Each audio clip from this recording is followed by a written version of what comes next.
अस्सलाम वालेकुम, hello everyone, कैसे आप सब। आज मैं आप लोगों के लिए ब्रेड से बनने वाली एक स्वीट डिश रेसिपी लेके आई हूँ।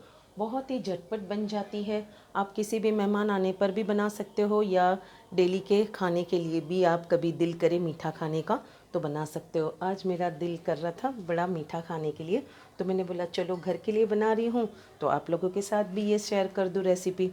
तो आइए बनाते हैं आज ब्रेड से मीठा। सबसे पहले इस मीठे के लिए हम एक चाशनी तैयार करेंगे। चाशनी के लिए हम गैस जलाकर उसमें रेडी करेंगे। यहाँ पर मैंने हाई फ्लेम पर एक स्टील की पतीली रख दी है और इसके अंदर एक कटोरी भरकर, यानी ये 1 कप मेज़रमेंट के हिसाब से मैंने ये 1 कटोरी और 1 कप के मेज़रमेंट से इतना पानी लिया है। पानी में उबाल आने देंगे, उतनी ही हम शक्कर भी लेंगे।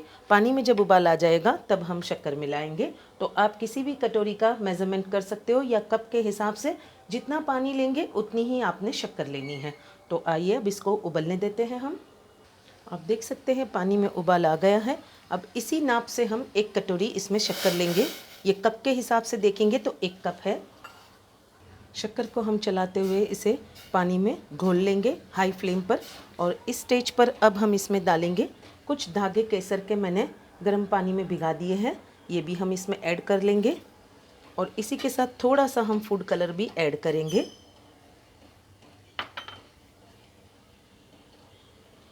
पिंच ऑफ हम इसमें फूड कलर का भी ऐड कर देंगे। हल्का सा इसे एक येलो कलर देने के लिए हाई फ्लेम पर चलाते हुए हमें इसे 5 से 7 मिनट पकाना है। हमें 1 या 2 तार की चाशनी नहीं करना, बस हमें इसे हाई फ्लेम पर अच्छी तरह से 5 से 7 मिनट इसे उबाल लेना है। तब तक हम इसे उबलने देंगे 5 से 7 मिनट। हमारी चाशनी को उबलते हुए 5 से 7 मिनट हो गई है। अब इस स्टेज पर हम गैस को बंद करेंगे और इसे एक दूसरे बाउल में शिफ्ट कर लेंगे ताकि हमारी चाशनी अच्छी तरह से रूम टेम्परेचर पे आ जाए।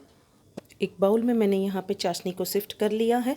अब इस बाउल को हम एक साइड कर लेंगे और अब हम इसकी स्टफिंग की पहले तैयारी करेंगे। ब्रेड के अंदर जो हमें स्टफिंग करनी है उसकी तैयारी करेंगे। सबसे पहले उसकी स्टफिंग के लिए यहाँ पे मैंने कुछ वॉलनट्स लिए हैं। आपके पास जो भी ड्राई फ्रूट्स हो आप उसमें इंक्लूड कर सकते हो। मैंने यहाँ पे वॉलनट लिए हैं और कुछ बादाम लिए हैं। इन दोनों को हम दरदरा चॉप कर लेंगे या फिर हम हमाम दस्ते में हम इसे कूट लेंगे। मैं हमाम दस्ते में कूट लूँगी, आप चाहो तो इसे बारीक चॉप भी कर सकते हो। दोनों ड्राई फ्रूट्स को मैंने अलग अलग दरदरा सा कूट लिया है हमाम दस्ते में। आइए अब हम इसकी स्टफिंग की तैयारी करते हैं। सबसे पहले हम यहाँ पे एक बाउल लेंगे। यहाँ पे मैंने फ्रेश क्रीम लिया है, अमूल का टेट्रा पैक लिया है, ये ½ कप है। इसको सबसे पहले हम इस बाउल में खाली करेंगे। आप भी चिल ले, ठंडा किया हुआ ले फ्रिज का। उसके बाद हम बाकी के इंग्रेडिएंट्स इसमें मिलाएंगे। सबसे पहले हम इसमें मिलाएंगे ½ कप मिल्क पाउडर, ये मैंने अमूल का लिया है, ये भी इसमें ऐड कर देंगे। और ऐड करने के बाद अब ये जो ड्राई फ्रूट्स हमने दरदरे कूट के रखे थे उसको भी हम मिला लेंगे। मैं इसमें से कुछ गार्निशिंग के लिए बचा लूँगी, बाकी का इसमें हम ऐड कर देंगे। इस तरह से हम गार्निशिंग के लिए थोड़ा थोड़ा बचा लेंगे। और इसमें यहाँ पे मैंने लिया है 1/4 कप मैंने यहाँ पे डेसिकेटेड कोकोनट लिया है, यानी कि 1/4 कप लिया है। तो इसमें से हम आधा डालेंगे, आधा बचा कर रखेंगे गार्निशिंग के लिए। और अब हम इन सभी चीज़ों को अच्छी तरह से मिक्स करेंगे, हल्के हाथों से इसे मिलाएंगे, अच्छी तरह से मिक्स कर लेंगे। इसकी स्टफिंग रेडी करेंगे हम। स्टफिंग मैंने अच्छी तरह से मिक्स कर ली है। ये देखिए, कम से कम इसका टेक्सचर इस तरह का होना चाहिए, मलाई की तरह। और अगर आपको इससे ज़्यादा लूज़ लगे तो आप थोड़ा सा इतनी क्वांटिटी के लिए थोड़ा सा और डेसिकेटेड कोकोनट मिला दें तो ये और थोड़ा थिक हो जाएगा। अगर डेसिकेटेड कोकोनट आपके पास ज़्यादा नहीं है तो आप ड्राई फ्रूट्स भी मिला सकते हो। और इस स्टेज पर आप इसे फ्रिज में थोड़ी देर के लिए ठंडा करने भी रख सकते हो, बट मुझे ज़रूरत नहीं है तो मैं रख देती हूँ इसे एक साइड पर।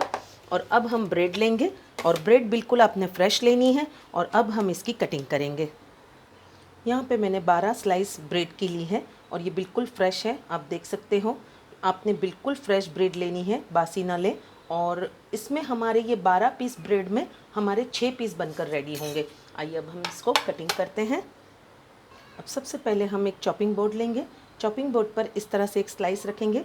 और एक ढक्कन किसी भी बॉटल का आप ले लें और इसको हम इस तरह से गोल रिंग में कट करेंगे। और आजू बाजू का जो वेस्टेज है उसको हमने वेस्ट नहीं जाने देना है। हम चाहे तो इसका ये बना सकते हैं ब्रेड क्रम्स, या फिर कोई भी डेज़र्ट में भी इसे यूज़ कर सकते हैं। इस तरह से हमने सारी ब्रेड को कट कर लेना है। सभी ब्रेड को हम इस तरह से राउंड कट कर लेंगे और कट करने के बाद मैं आपको बताती हूँ। सारे ब्रेड की मैंने यहाँ पे कटिंग कर ली है और इस तरह से जो वेस्टेज है उसको अलग कर लिया है। आइए अब हम इसको स्टफ़ करते हैं। आइए अब इसे स्टफ़ करते हैं। सबसे पहले इस तरह से एक ब्रेड की स्लाइस उठाएंगे और जो हमने इसका स्टफिंग तैयार किया है उसको 1 टेबलस्पून के करीब इसमें डालेंगे और डालकर इसे अच्छी तरह से फैला लेंगे। आप मेरे हाथों पर ध्यान दीजिए। ये देखिए, इस तरह से फैलाने के बाद इसे सैंडविच की तरह हम इस तरह से बंद कर लेंगे और रखते चले जाएंगे। सारी स्टफिंग इसी तरह से हम भर लेंगे ब्रेड में और रखते चले जाएंगे। मैं आपको और भी एक करके बता देती हूँ। ये देखिए, इस तरह से हम इसको हल्के हाथों से प्रेस करना है, ज़्यादा दबा कर नहीं। इसी तरह से सारे रेडी कर लेंगे।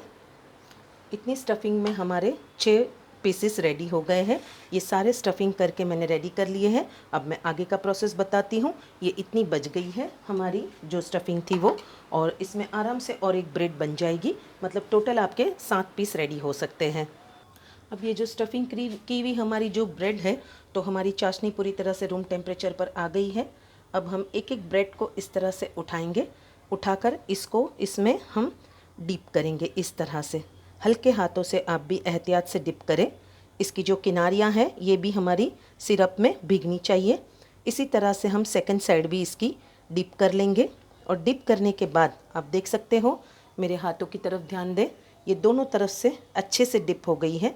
अब इसी तरह से हम इसे डिप करके इसे रखते चले जाएंगे। बस आपने एहतियात से इस तरह से पूरा इसको डिप कर लेना है। मैं और एक आपको बता देती हूँ, जूम लुक करके बता देती हूँ आपको।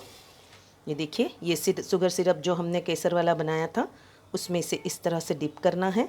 आप इजीली इसमें डिप कर सकते हो। इस तरह से देखिए, घुमा घुमा कर आपने इस तरह से इसके किनारियों को भी डिप कर लेना है और सेकंड साइड भी आपने इसी तरह से इसको डिप कर लेनी है। ये देखिए, पूरी तरह से ये शुगर सिरप में डिप हो गया है। अब हम इसे इसी तरह से रखते चले जाएंगे और बाद का प्रोसेस मैं आपको बताती हूँ। तो इस तरह से मैंने 6 पीस रेडी कर लिए हैं। आप भी इसी तरह से एहतियातन इसकी स्टफिंग बाहर ना निकले, इस तरह से एहतियात करके आप इसे स्टफ़ करें। और अब हम इसकी ऊपर की गार्निशिंग करेंगे। सबसे पहले जो हमने ये डेसिकेटेड कोकोनट जो बचा के रखा है उसको हम थोड़ा थोड़ा स्प्रिंकल कर देंगे। इस तरह से हल्का हल्का सा स्प्रिंकल करने से इसका लुक बहुत ही प्यारा आएगा।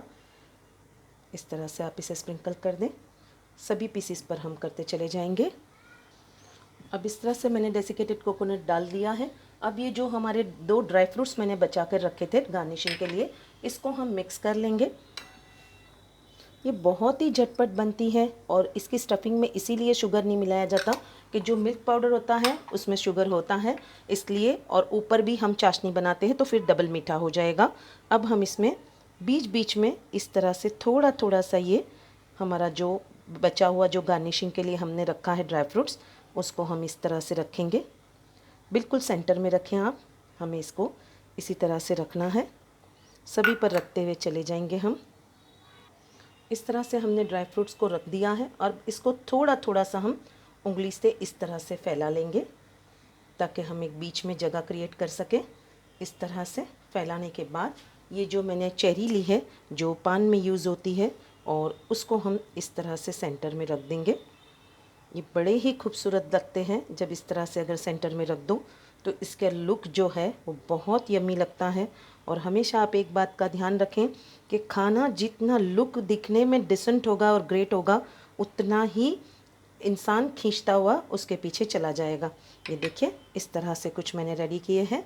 आप देख सकते हो इसका लुक कितना प्यारा लग रहा है, कितना ब्यूटीफुल लग रहा है। बस आपने इसी तरह से इसको सजाना है। आप चाहो तो इसे इसी कंडीशन में आप सर्व कर सकते हो रूम टेम्परेचर पर। अगर आप इसे चिल्ड करते हो तो बहुत ही मज़ा देगा। इसे लाजमी 1 से 1.5 घंटा चिल्ड करने रख दें मेहमान आने पर। आइए अब इसका मैं फ़ाइनल प्रेजेंटेशन करके आपको बताती हूँ। तो ये है हमारा no baking no frying dessert का फ़ाइनल लुक। और बड़ी ही झटपट बनने वाला ये डेज़र्ट है। आप एक बार इसे लाजमी ट्राई करें। आइए अब मैं आपको इसे टेस्ट करके भी बता दूं ये कितने सॉफ्ट और कितने टेस्टी लगते हैं, ये भी आपको मैं फ़ीडबैक करके बता दूं। आप इस बार इसे लाजमी ट्राई करें और मुझे फ़ीडबैक दें। ये लीजिए, ये आपके लिए फर्स्ट स्पून।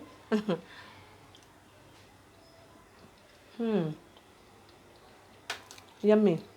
इसकी जितनी तारीफ़ करूं उतनी कम है। आप जब खुद बनाएंगे और तारीफ़ करेंगे मेरे हाथों की, तो इंशाल्लाह मुझे ज़्यादा खुशी होगी। तो ऐसे ही इजी डिलीशियस रेसिपी के लिए परफेक्ट रेसिपी बाय शमीम को लाइक, शेयर और सब्सक्राइब करें, और मेरे इस वीडियो के लिंक को अपने फैमिली और फ्रेंड्स के साथ शेयर करें, और मुझे अपनी दुआओं में याद रखें। अल्लाह हाफिज़, टेक केयर।